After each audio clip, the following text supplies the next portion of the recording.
Formula One is usually a world where top-level brands and very prestigious companies stand out. You already know the single-seaters or the advertising billboards that are around the circuits. But the truth is that throughout history there have been very peculiar cases that have caught the attention of more than one, from drug traffickers to pyramid scams, passing through the embezzlement of public funds or simply extravagant owners. To know the first protagonist of our stories, we have to go back to 1981, more specifically to the Brazilian Grand Prix. The name of Ricardo Londano was unknown to almost everyone, but today he was ready to run with the car of the small Ensign team. This team was going through a delicate economic moment, so it urgently needed a paying driver. Londano, from Bogotá, brought with him the support of a mysterious investment group from his city. Due to his successes in lower categories, Londano was forced to participate in a pre-test session prior to the official tests to determine if he was suitable to run. After an incident with Keke Rosberg, the Colombian was not granted the super license and therefore was not allowed to be part of the race. The incident was probably the perfect excuse to get rid of Londano, as Bernie Ecclestone suspected that the money came from illegal businesses related to drug trafficking, none other than those related to Pablo Escobar. This would be confirmed years later by the team owner, Maurice Nunn. Londano never returned to the paddock, and little was known about him until his assassination in 2009, which is believed to have been a settling of accounts by a rival cartel. 8 years later, in 1989, we come across the next case of sponsorship. This is because of his F3000 and F2 team and his Grand Prix debut that year in the big circus with a Ford engine and two solid drivers, Stefan Johansson and Bertrand Gachin. This last one serves as a link to the protagonist of this story. And in addition to Marlboro, the team received sponsorship from a company called Moneytron, in charge of which was a colorful character named Jean-Pierre Van Rossum. According to Van Rossum, Moneytron was a supercomputer capable of predicting stock trends through an algorithm in order to achieve perfect investment opportunities. The idea was innovative and attracted investments from the likes of the Belgian royal family, which gave Van Rossum, according to himself, a fortune of around $7 billion net dollars. To this can be added that the supposed Belgian millionaire was characterized by having an eccentric personality, which included years later a monkey with a cry of, "Long live the Republic," during the coronation of the king. In addition to a political career under his own party called Rosen and Marxist ideals. Unlike the rest of the murky sponsorships, Moneytron was successful in its first season despite the typical reliability problems. The one responsible for good results was the veteran Johansson, who achieved the team's first points with a focus on the French GP. And in Portugal, he achieved a fantastic podium by finishing third in the race. However, things began to go wrong at the end of 1989, when Van Rossum was accused of a pyramid scheme. And in 1990, Van Rossum was sentenced to 5 years in prison, which he did not begin to serve until 1995, thanks to his parliamentary immunity. Van Rossum gave a statement. "The good thing is that there was a capitalist in this world. The bad thing is that the capitalist was me." The team collapsed after the scandal of its major investor, and what seemed like a promising project disappeared from Formula One after the second GP of 1990 in Brazil. Van Rossum would, in turn, become a character in the Belgian public scene and passed away on December 14, 2018, at the age of 73. The 1999 season started off badly for the Arrows team, as its main sponsor, Donka, and paid driver, Pedro Diniz, left the team at the end of the previous year, and the team was not in its best financial shape. Therefore, that year the team's drivers were Takai and Pedro de la Rosa, the latter with the sponsorship of Repsol, but the sponsorship and novelty this time would be from someone named Malik Avio Ibrahim. He had private studies in Great Britain, although nobody is sure where, and claimed to be a prince of a town in Nigeria.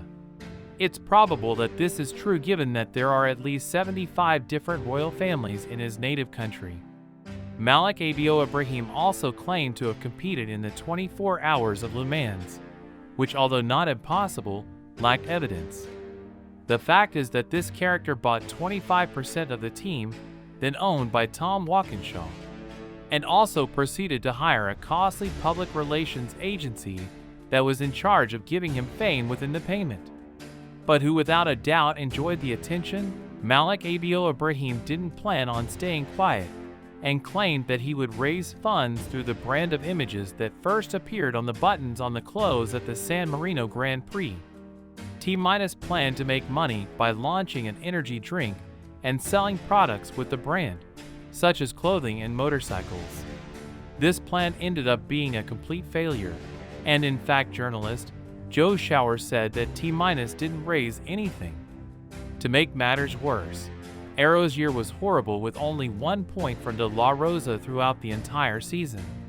In the end, in 1999, Malik suddenly disappeared from F1 when he couldn't complete the purchase of his shares before the preset deadline in September. The T- brand disappeared from the single-seater, and the Arrows team never really recovered from the false promise of investment. This, along with demands from various drivers, ended up making the team leave the category in 2002. The SS United Group was a supposed oil company that supplies derivative products and advanced energy technologies in China, Russia, Japan, Thailand, and Malaysia. Its relationship with Formula One came in the year 2007. Alongside the tailender of F1 at that time, Super Aguri, just before the start of the season, it was announced that SS United was going to be its main sponsor. It would be a good year for the team as Takuma Sato managed to get the car into points twice. However, things were not going well economically for the Japanese team, and SS United stopped contributing capital after the first payment, and its debt weighed on Super Aguri's development and finances, putting the team's continuity in Formula One in jeopardy. The brand received a lawsuit that didn't prosper, and all these problems forced Aguri Suzuki's team to retire from Formula One a few races into the 2008 season, thus also ending Sato and Anthony Davidson's tenure as lead drivers. As for SS United, it disappeared off the map after these events came to light. Venezuelan driver Pastor Maldonado was a figure that created a lot of discussion during his 5 years in Formula One. His name will always be associated with three things: his incredible victory at the 2012 Spanish Grand Prix, his large number of accidents, and the exorbitant amount of money that Venezuela dispersed to keep him in the sport's top category. While Maldonado wasn't a bad driver, he was a paid driver who needed the money for the team that hired him. After several years in GP2, culminating in a victory over Checo Perez in the 2010 championship, he was hired by the Williams team to join Rubens Barrichello in 2011. The Venezuelan state became one of the main sponsors of the team, contributing over $35 million to Grove. Maldonado ran 3 seasons in Williams, which translates to over $100 million spent. Despite the money invested, it is also worth noting that Maldonado achieved the only victory by a Venezuelan in F1 history, by defeating Fernando Alonso in the 2012 Spanish GP. In 2014, new opportunities came for Maldonado, as he was hired by the Lotus team. The cost of the signing was $35 million, in addition to the $25 million that he had to pay Williams to terminate the contract they had with him for 2 more seasons. 2015 was Maldonado's last year in Lotus and F1, ending a career of almost 100 races, where he achieved a single podium and retired on more than 30 occasions, mostly due to crashes and mistakes. Pastor would have continued in F1 if it wasn't for the crisis in his country and the $50 million debt they had with Lotus, which at that time was in transition to becoming Renault again after the team was bought back by the French manufacturer. The exact numbers invested by Venezuela in Pastor will never be known, but it is safe to say that they were more than $200 million from all Venezuelans. This investment by a national government in an athlete is logically questionable, and even more so considering that Venezuela has become one of the poorest countries in Latin America. The passage of Maldonado through Formula One was not only a waste but also a political weapon for one of the most corrupt governments out there. Finally, we travel to 2019 to see the most recent and best-known case for the fans. After an excellent 2018, in which they finished in 5th place in the Constructors' World Championship, the Haas team is looking for support that will help them continue the upward evolution they had been experiencing since their debut in 2016. Therefore, for the 3rd season with the Grosjean Magnussen duo on the team, they premiered for the first time a main sponsor different from the company of the team's owner, and they found it in the form of a mysterious brand of energy drinks. No one had heard of Rich Energy until the middle of 2018, when they announced that they would try to buy the Force India team to avoid its disappearance. However, that attempt failed and the brand blamed Sergio Perez and the Mercedes team, accusing the Mexican in particular of forcing the team into administration. Perez, for his part, argued that he had done it in order to safeguard the workers of the team, since by going into administration, the sales process would be used and avoid a liquidation that would leave the team without receiving the final payments. After being saved by Stroll's work and deciding to enter the big circus as a sponsor, and after a nearly successful negotiation with Williams, they finally signed with Haas for 2019. However, there were not a few voices that began to doubt Rich Energy, and beyond its leader Williams' story, not much was known about the supposed product of the company. It was very difficult to find a can of the drink, something that history attributed to the exclusivity of its product. To this can be added the weak finances that the brand had. In 2017, it had only $771 in the bank and $134 in 2016. The Haas season did not start off well, and after a few races in which Magnussen managed to score points only occasionally, and in 2 other races, the team completely stagnated in performance and would be 4 consecutive Grand Prix without scoring with either of their cars, with decent or even good qualifications, but with poor race performance that left them fighting for the bottom of the grid.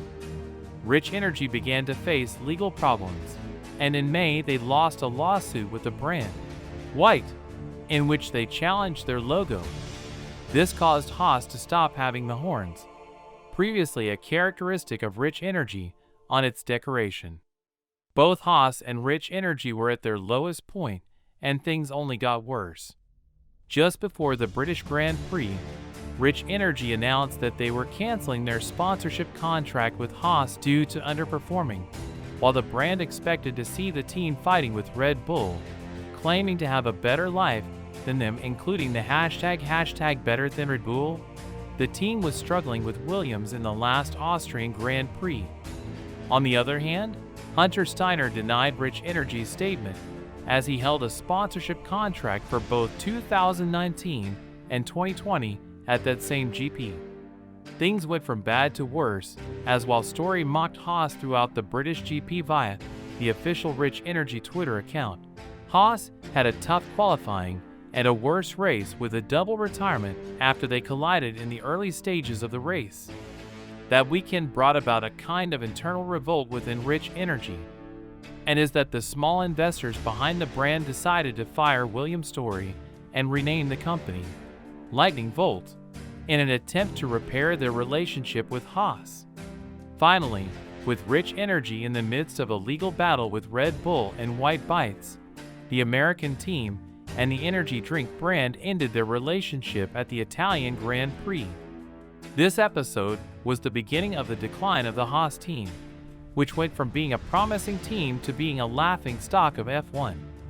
On the other hand, William Story seems to be linked again with Rich Energy, and since then has sponsored Team M in the British Superbike Championship and Alvaro Bautista, among others, at the same time that he has announced a sure return in 2021 and 2022, which so far has not happened.